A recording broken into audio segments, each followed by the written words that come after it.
¡Ey! ¡Ey! Anthony, mira lo que te he traído. Estupenda. ¿Te gusta? Sí, es maravilloso. Esto es una videocámara semiprofesional. Se coloca exactamente entre las pequeñas compactas y las broadcast, aquellas con calidad de teledifusión, las profesionales más avanzadas. ¿Me la dejarás luego? Bueno, eso lo veremos. Mientras te explico cómo funciona, vamos a ver algunos aspectos técnicos y algunas experimentaciones como esta. Bien. ¿Tienes alguna pregunta? ¿Sabes? Hace poco un amigo mío me ha prestado su videocámara para hacer una prueba.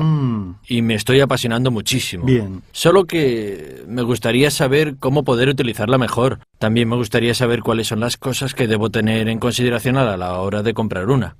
Por supuesto. Es muy importante aprender a conocerla también para poder comprar correctamente.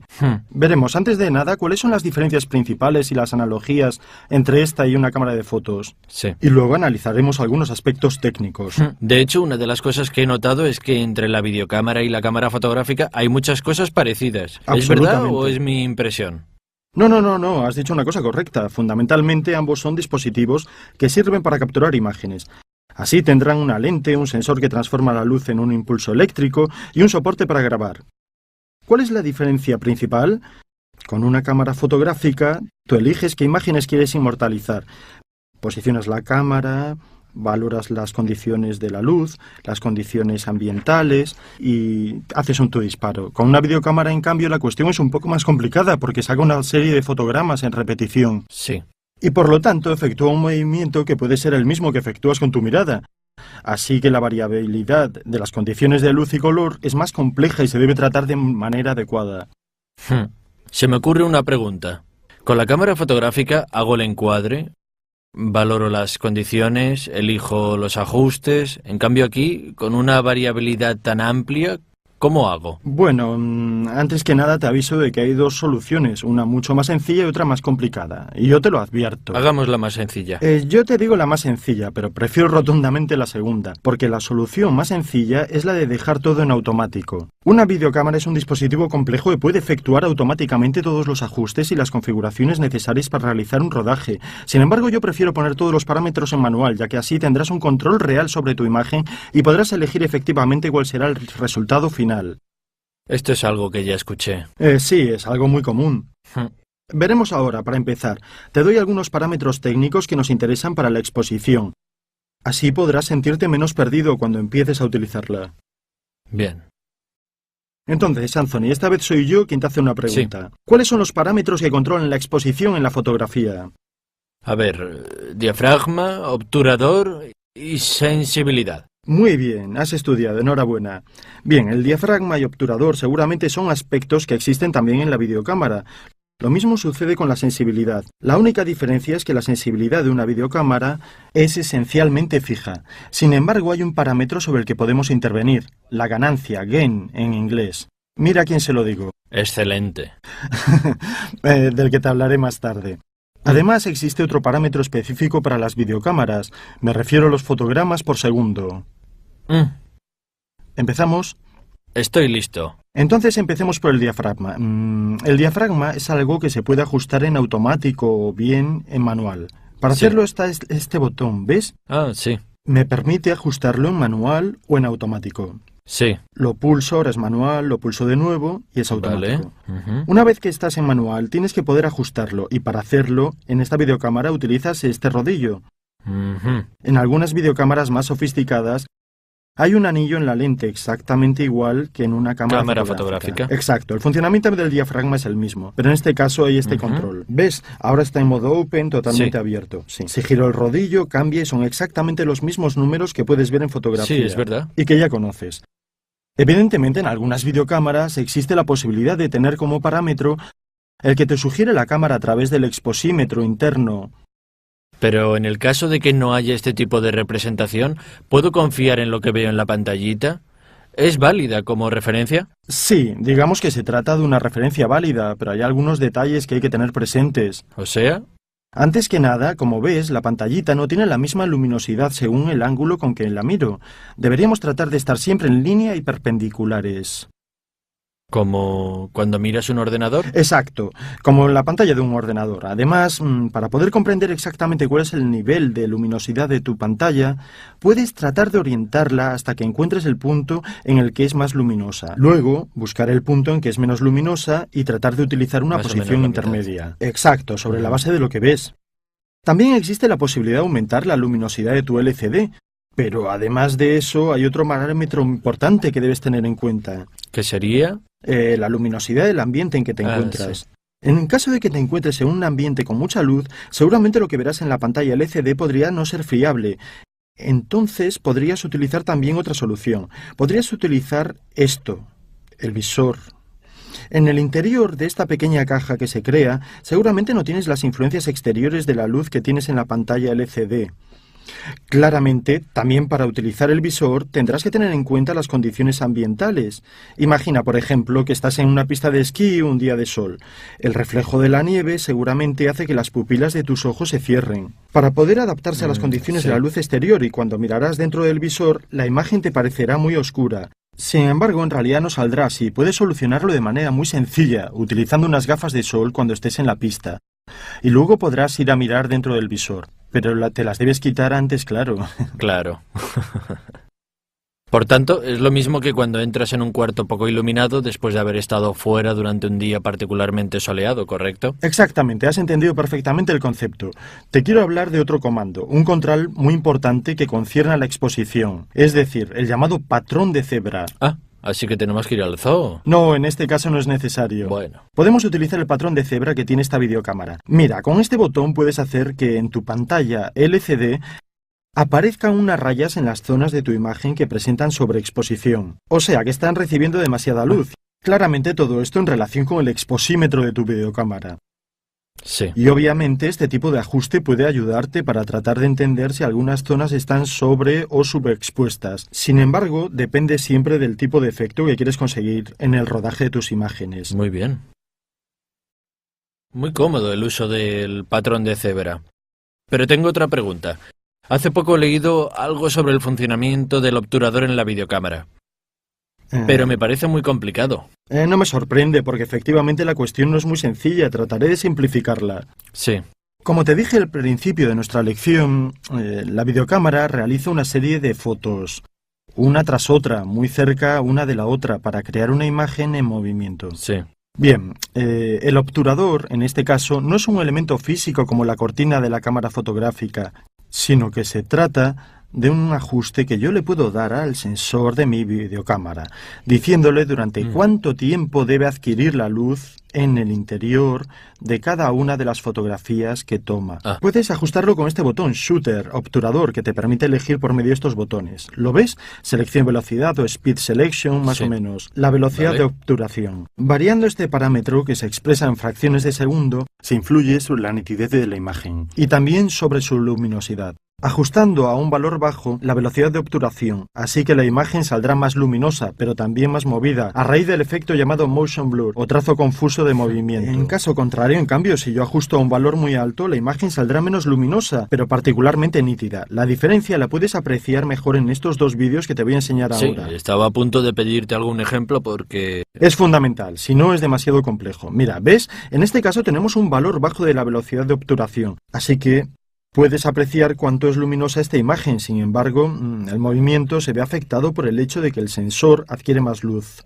Sí. En cambio, en el caso contrario, ajustando a un valor muy alto de velocidad de obturación, la imagen, ¿ves? Es muy nítida, pero un poco a tirones. Sí, es verdad, se ve diferente. Exacto. Este segundo tipo de ajuste puede ser muy útil, sobre todo en el ámbito del rodaje de eventos deportivos, para que se pueda ver, por ejemplo, una repetición de una jugada de un partido de fútbol, o en la Fórmula 1, en cualquier deporte. Este tipo de toma puede ser muy eficaz. De hecho, sí, se ve a tirones ahora. Sí, por eso te sugiero mantener siempre la velocidad de obturación al nivel estándar de un 50º de segundo, porque, como has visto, puede influir mucho en la calidad del movimiento de tus tomas. Debo decir que ahora lo tengo más claro. Bien, me alegro. De verdad, sobre todo gracias a los ejemplos. Sí, claro, ayuda mucho. De todos modos, gracias. Escucha, otra cosa. ¿Qué? Has hablado de gain, ganancia. Sí. ¿Me podrías explicar mejor qué significa y cómo se usa? Entonces, en este caso también es muy útil tu conocimiento del mundo de la fotografía. Puedo hacer un paralelismo entre lo que tú ya sabes y lo que acontece en una videocámara. Claro, ahora casi soy un experto. Exacto, eres muy bueno, no tendrás problemas. Entonces, el tema es este. En una cámara de fotos digital, puedes modificar los ajustes de tu menú eligiendo variar los ISO, por ejemplo, de 100 a 200, 400 u 800. pero sabes que esto puede generar un ruido electrónico. Sí. Exacto. Lo mismo puede ocurrir en el interior de la videocámara. La videocámara tiene su sensibilidad, el CCD. El sensor tiene su propia sensibilidad a la luz. Y tú puedes modificarla a través de la ganancia, que es la que te permite, de alguna manera, amplificar la señal de vídeo del mismo modo que has aumentado la sensibilidad de tu cámara fotográfica. Pero haciendo esto, puedes incurrir en el mismo fenómeno que acontece en la fotografía. Se puede generar un ruido electrónico en el interior de tus tomas. Entendido. Así que cuando hablas de amplificación es igual que cuando hablas de subir el volumen. Exacto. Como has aprendido en las lecciones de fotografía, el paralelismo se puede hacer también con el tema del audio. Te lo enseño en nuestra videocámara. Sí. ¿Cómo ajustar la ganancia? ¿Ves que debajo de esta palanquita hay una inscripción en la que pone Sí. Gain? Tiene 3 posiciones, LMH, Low, Medium y High. Claramente Low es la ausencia total de ganancia y por tanto hay 0 decibeles. Luego puedes ajustar el valor para M y para H y decidir aumentar la ganancia. Normalmente se aumenta de 3, 6, 9 decibeles hasta llegar incluso a 54. Pero con resultados obvios, es decir, con un gran ruido electrónico en tus imagino. tomas. Digamos que con esta posibilidad de utilizar la ganancia, sustancialmente tiene que ver con las tomas con luminosidad escasa. Cuando hay poca luz y ya has abierto tu diafragma al máximo, puedes elegir aumentar la ganancia, pero con el inconveniente del ruido. O puedes intervenir sobre la velocidad de obturación, consiguiendo el motion blur, el trazo confuso de movimiento, el efecto que hemos visto antes. Claramente no se trata de algo que es incorrecto a nivel conceptual, sino que puede ser un medio expresivo que podrías tener la intención de utilizar. Sin embargo, por lo general, si hay poca luz, también con el diafragma abierto al máximo te sugiero que intervengas sobre la luminosidad del ambiente en que estás realizando las tomas. Veamos, Anthony, ¿has entendido hasta ahora lo que hemos examinado en nuestra videocámara? Has explicado todo muy bien. He entendido todo. Bien, me alegro mucho. Estoy listo para seguir adelante. Muy bien, pues seguiremos ahora con un tema nuevo. Hablemos de fotogramas por segundo, el así llamado frame rate o velocidad de imagen. Entonces, como te he dicho al principio, la videocámara, para poder crear la ilusión de la imagen en movimiento, toma una serie de fotografías. Es decir, una serie de fotogramas consecutivos para poder, al enseñárnoslos uno tras otro, mostrar una imagen en movimiento. El número de fotogramas que toma la cámara fotográfica normalmente es fijo.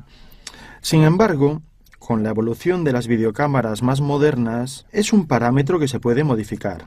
Al principio, cuando nació el cine, para crear esta ilusión de la que te hablaba, se disparaban 24 fotogramas por segundo. Es decir, que dentro de cada uno de los segundos de toma hay 24 fotografías diferentes. Más tarde se impusieron los estándares televisivos, en donde el número de fotogramas varía levemente en el ámbito Palm y Secam. No sé si alguna vez los escuchaste. De hecho sí, aunque nunca entendí por qué existen estos sistemas diferentes. Ahora aclararemos el tema. Como te decía, en el ámbito Palm y Secam los fotogramas por segundo son 25, mientras que en el NTSC, que tú debes conocer muy bien ya que se usa en Estados Unidos, es de 30. Exacto. Esta diferencia, en realidad, tiene un origen que nace de la diferente frecuencia de la corriente alternada, disponible en los diversos países en los cuales se desarrollaron sistemas distintos. En el ámbito Palm y Secam, en las naciones en donde estos sistemas se desarrollaron, la frecuencia de la corriente alterna es de 50 Hz y en la de los países con el NTSC es de 60 Hz. Exacto. Seguramente habrás notado que 50 es el doble de 25 y 60 es el doble de 30. Vale. Así que de ahí que existan estas diferencias. Exacto. El punto de partida de estas diferencias ha sido este. Más tarde, de hecho, se ha verificado una difusión diferente en países diferentes y, por tanto, hay que tener mucho cuidado cuando, por ejemplo, se adquiere una videograbadora, un lector DVD o una videocámara, porque a menudo puede ser más conveniente adquirirla en otro país, pero puede suceder que luego, al llegar a casa, ya no funcione. Esto ya me ha pasado. Ah, pues mira, tienes una experiencia directa. Haría falta conocer el sistema utilizado. Pero tú has dicho que en Europa existen dos sistemas, PAL y SECAM. Sí. ¿Y por qué dos sistemas? ¿No van los dos a 25 FPS? Sí, es una buena pregunta. Sin embargo, el número de fotogramas por segundo no es el único parámetro que diferencia unos sistemas de otros. Hay que hablar también de tamaños de las imágenes y de diferentes modulaciones de las fases del color. Por ejemplo, el sistema NTSC tiene un tamaño de 720 a 525, en cambio PAL y SECAM 720 a 625. ¿Y qué quieren decir estos números? De hecho, determinan el tamaño de la imagen en cada uno de los puntos, en píxeles. Eso significa que son 720 píxeles, punto por punto, en horizontal, y 525 o 625 en vertical. Luego, como te he dicho, intervienen las diferencias que conciernen al color, y es así que los sistemas siempre tienen alguna característica en común y otras no. Bueno, diría que estamos penetrando en las técnicas. Seguramente sí, se trata de temas técnicos bastante complejos, y quienes tienen nociones de electrónica seguro que lo entenderán mejor. Sin embargo, estos aspectos no son tan difíciles y sería bueno profundizarlos. Por supuesto que lo haré. ¿Me explicarías un momento dónde se utilizan todos estos sistemas en el mundo? PAL, NTSC, Sí, SECAM... claro, te lo enseño. Mira, con la ayuda de este mapa. Como puedes ver, en las zonas verdes se utiliza el sistema NTSC. En cambio, en las demás, amarillas y rojas, se utiliza respectivamente el PAL y SECAM. Esencialmente, NTSC se difundió en Japón, Estados Unidos y en muchos otros países de América Central y parte de América Latina. En los demás, en cambio, PAL y SECAM predominan. Pero, en caso de que tenga una grabación NTSC... Sí. ¿Podrías convertirla? Sí, es un procedimiento bastante caro, pero seguramente es posible. Decimos que conviene procurar utilizar el sistema que tiene vigencia en cada país. Porque en la conversión a menudo se acaba perdiendo calidad. Por lo tanto, es un procedimiento que no conviene ni desde el punto de vista económico ni técnico. Entendido. Ahora se me ocurre otra cosa. Sí. Recientemente se habla mucho de alta definición. Sí. Ahí también vale lo de PAL, NTSC, SECAM, 24, 25, 30 fotogramas por segundo. Bien, mira, te anticipo desde ahora que la alta definición es un tema tan actual, con tantas características y tan complejo, que merece una reflexión y un tratamiento aparte. Pero por lo que atañe a tu pregunta, con la llegada de la alta definición se ha superado el concepto de frame rate o velocidad de imagen relacionada con estos sistemas. No obstante, las videocámaras, dependiendo de la zona en donde se producen y venden, nacen con una compatibilidad PAL o con una compatibilidad NTSC. Esta, por ejemplo, tiene una compatibilidad con PAL, así que puede grabar también en fotogramas diferentes respecto a los 25 de la velocidad de imagen tradicional PAL. Sin embargo, nació para utilizarse en el ámbito PAL, puesto que los vídeos se pueden visualizar también con aparatos que no son de alta definición o porque se pueden reelaborar y manejar de alguna manera con aparatos preexistentes. Pero obviamente subrayo que la llegada de la alta definición hace que toda esta diferenciación se vuelva un poco obsoleta. Seguramente se superará. Pero hay que decir que es muy importante la compatibilidad con la corriente de los varios países. Así que estos 50 y 60 Hz condicionan más que cada uno de los frame rate la elección de un formato en lugar de otro. Para terminar, te diré que también tenemos a disposición videocámaras de alta definición que permiten claramente a costes mayores la compatibilidad tanto con PAL como con NTSC. Me parece interesante esto. Sí, la cosa realmente interesante es que ahora con las videocámaras menos caras es posible efectuar grabaciones con velocidad de imagen variable. ¿Y qué quiere decir? Bueno, te explico. Cuando llegó la alta definición, me refiero a hace unos años, era posible efectuar grabaciones gracias a esta tecnología con un frame rate, con una velocidad de imagen diferente a los 25 fotogramas por segundo del PAL o a los 30 del NTSC. Sin embargo, la tecnología de las videocámaras dependía de la cinta, el único soporte en que se grababa, y por lo tanto solo las cámaras de televisión muy costosas podían hacer grabaciones con velocidad de imagen variable. La sucesiva llegada de las videocámaras como esta, que tienen la memoria sólida, como por ejemplo estas tarjetas o las que graban directamente en el disco duro, han hecho posible en cambio grabar con una velocidad de imagen diferente para conseguir esos efectos que vemos a menudo en los anuncios. Por ejemplo, un saltador de trampolín que salta en una piscina en slow motion a cámara lenta o una flor que se abre casi en un instante dependen de las grabaciones hechas. En el caso del saltador será 200 fotogramas por segundo y en el caso de la flor a 1 fotograma por segundo. La reproducción se hace igualmente a 25 fotogramas por segundo, así que en el caso del saltador será 8 veces más lenta y en el caso de la flor 25 más rápida. Ah, ahora entiendo cómo se hace. Muy bien, Anthony. Hemos terminado la primera lección. Hemos examinado algunos aspectos muy interesantes respecto a la exposición, el diafragma, la velocidad del obturador o shooter, la ganancia, gain, y la velocidad de imagen frame rate, o sea, el número de fotogramas por segundo. Hablamos de velocidad de imagen, además hemos tratado los diferentes sistemas PAL, SECAM y NTSC. Y hemos empezado a afrontar, siempre partiendo de la velocidad de imagen, la alta definición, tema que profundizaremos aparte. ¿Ahora crees tener algunas bases sólidas? Pero, por supuesto, bromeas. Muy bien. ¿Al final me la dejas? Claro que te la dejo para que te la lleves. Ven, No, sígueme. yo quería decir... Ven.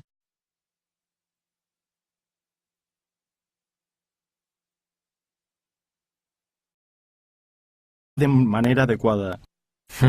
Se me ocurre una pregunta.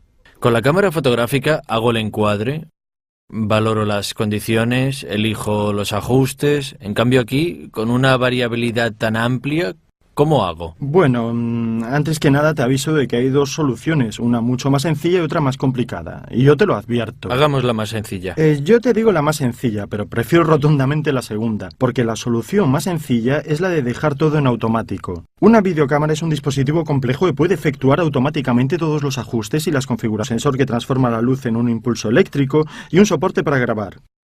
¿Cuál es la diferencia principal? Con una cámara fotográfica, tú eliges qué imágenes quieres inmortalizar. Posicionas la cámara, valoras las condiciones de la luz, las condiciones ambientales y haces un tu disparo. Con una videocámara, en cambio, la cuestión es un poco más complicada porque saca una serie de fotogramas en repetición. Sí. Y por lo tanto efectúa un movimiento que puede ser el mismo que efectúas con tu mirada. Así que la variabilidad de las condiciones de luz y color es más compleja y se debe tratar de acciones necesarias para realizar un rodaje. Sin embargo, yo prefiero poner todos los parámetros en manual, ya que así tendrás un control real sobre tu imagen y podrás elegir efectivamente cuál será el resultado final. Esto es algo que ya escuché. Sí, es algo muy común. Veremos ahora, para empezar. Te doy algunos parámetros técnicos que nos interesan para la exposición. Así podrás sentirte menos perdido cuando empieces a utilizarla.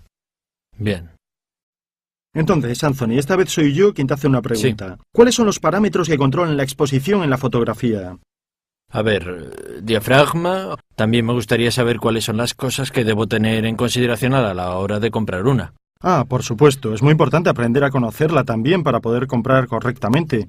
Veremos, antes de nada, cuáles son las diferencias principales y las analogías entre esta y una cámara de fotos. Sí. Y luego analizaremos algunos aspectos técnicos. De hecho, una de las cosas que he notado es que entre la videocámara y la cámara fotográfica hay muchas cosas parecidas. ¿Es verdad o es mi impresión?